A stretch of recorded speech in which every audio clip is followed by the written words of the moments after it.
Welcome to Intentional Talk, and thank you so much for joining us. Brent, you're always showing off the leather, and your team, the Rockies, they're always giving fits to the best teams in the league. What do you expect this weekend going up against the Phillies, who have won 29 out of the last 35?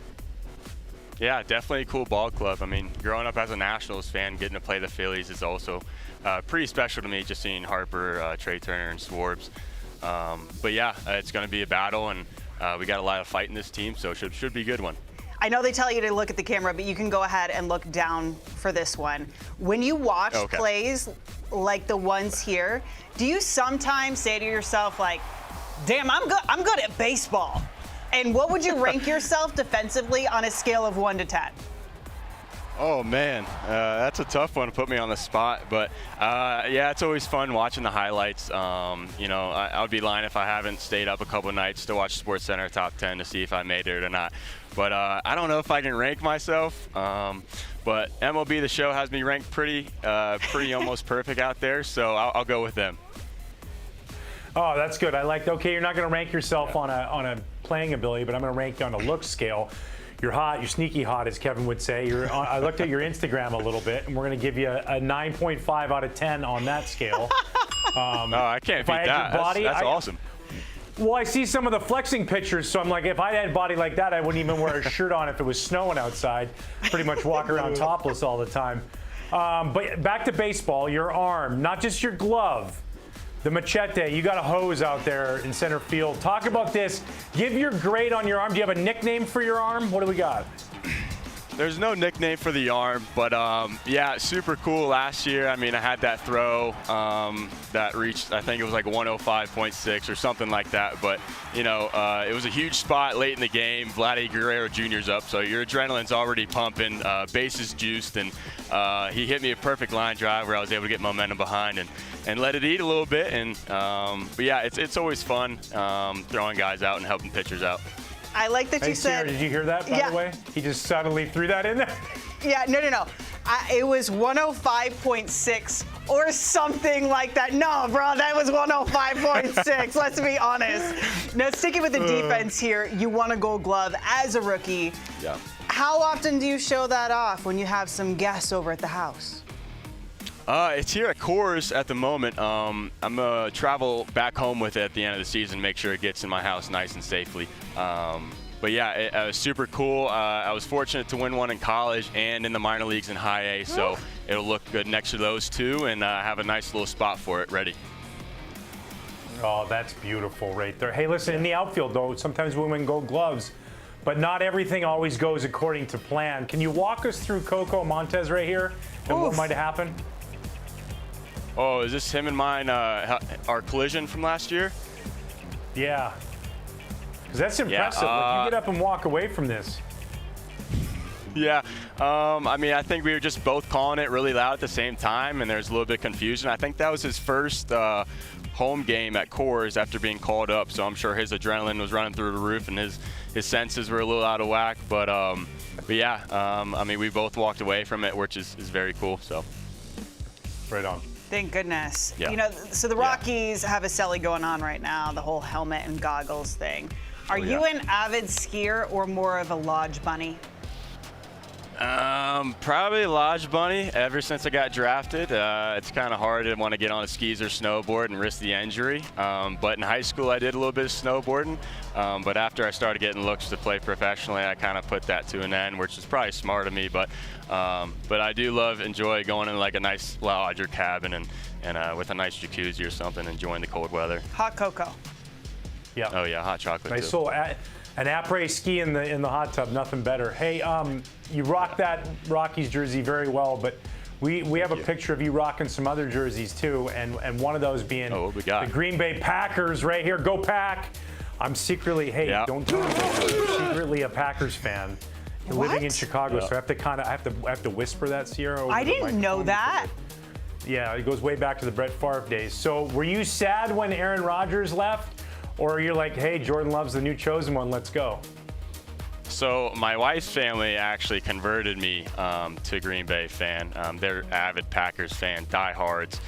So I watched a lot of Packers games with them. And yeah, it was tough to see Rodgers go. I mean, he's one of the best to ever do it. I hope he has a very successful and healthy season this year. So, but Jordan Love is very exciting. It's very promising what he did last year, and I'm excited to see what's for the future. Hey, you went to Shepherd University. One of the guys, a former alum that went there, was actually quarterback down here at Soldier Field for the Bears. Talk about your relationship with Tyler Bagent and how, Tyson Bagent, and how, do you guys keep in touch? Are you guys friends off the field? Actually, I don't think we've ever spoken to each other a single time. I think he was a freshman when I was a junior, and our paths just never crossed. But hoping to reach out to him soon and kind of pick each other's brains a little bit on either MLB or NFL and see what's good. But yeah, we haven't really officially spoken, so we should probably get on that. Yeah, no, absolutely. That's a good relationship to have, and what an awesome kind of moment he had. Hey, playing at Coors Field in that outfield, I'm just curious, like roaming around there's a big spot. Like, where do you feel the most comfortable standing? Because I see guys play super deep, and then I see guys play too shallow. Where do you love standing when you're out there in the outfield?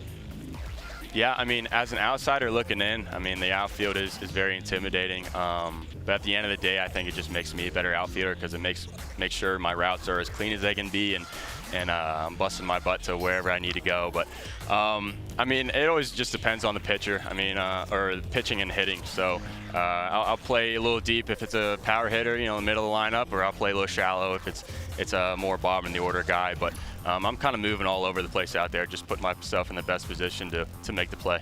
Brenton, take a look at this photo. What went wrong here? Did you sleep on the couch for a week after this? Where do I look? Where do I see the photo? Does he have return monitor? Oh, here we go. I see it now. It's so funny. So right before that, I was walking away, and she squeezed my butt. And the photographer, I guess, didn't get that part, but she got the reaction afterwards where I was like, are you serious? But, yeah, so my wife dropped me off, and, gotta love it. Gotta love it. We're totally kidding. We see that you and your wife are a very happy couple. So can you help out our friend Kevin Millar, who's not on today? What are the keys to a successful marriage?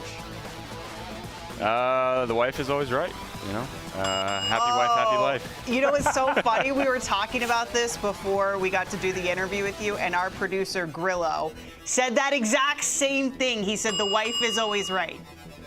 Yep. I mean, can't really put it any other way than that. No, it's funny you say that too. 1-5 puts up this huge front like he's the one in charge of that household, and that thing wouldn't work with him at the helm at all. Gina runs that show. Yes, she does. Absolutely. She I believe it. Under control. Hey, Brendan. Awesome. Kevin's got a lot of kids. He's obviously not here with us today because he's got kids' graduations and all kinds of stuff going on. But on the side, I don't know if you lost a bet here. We have one more pitcher. Do you secretly do kids' parties in the off season when you're not at the field? What's going on here? Yeah, you're hired. My daughter is creeping up on 3 years old, so I'm sure I'm going to have to convert myself into a good Disney prince pretty soon for a birthday party. But I'm looking forward to it, and yeah, nothing beats a smile on her face I'd get out of it, so definitely exciting. Hey, I'll say this real quick. I want to say this. I know you threw it in there just slightly that you're going to have to convert to a Disney prince, but when you have a daughter, just FYI, there's going to be a pretty good chance you're dressing up as a Disney princess too. You're going to have some makeup on, and some things are going to happen. It's well worth it. Yeah, absolutely. Yeah, that works. I have to know though, who is her favorite Disney princess? Oh man. Right now, she's big into that new Wish movie. I don't know what the princess's name, but it's a very good one. Fortunately, she likes a lot of the like Monsters Inc. kind of stuff. So I mean, I can sit through those any day of the week. So, but yeah, she has a good taste in movies. Awesome. All right, before we let you go, Brenton, it's time for Secret Santos. This is the part of the show where you tell us a secret about yourself that nobody knows. Okay. So after the game, I like to enjoy a nice cold Mountain Dew. I guess a lot of people wouldn't think of it by how I look, but I do like a nice Mountain Dew after a game. And shout out to Mountain Dew if you're listening. Maybe hook your boy up. Ooh, Brenton, you really get crazy after the game. That's right.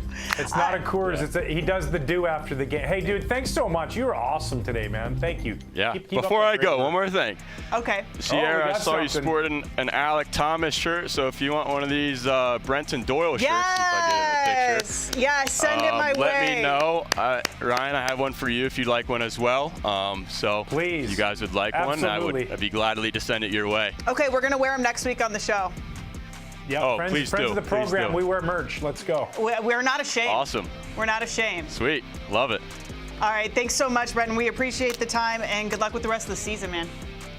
Of course. Thanks for having me on, guys.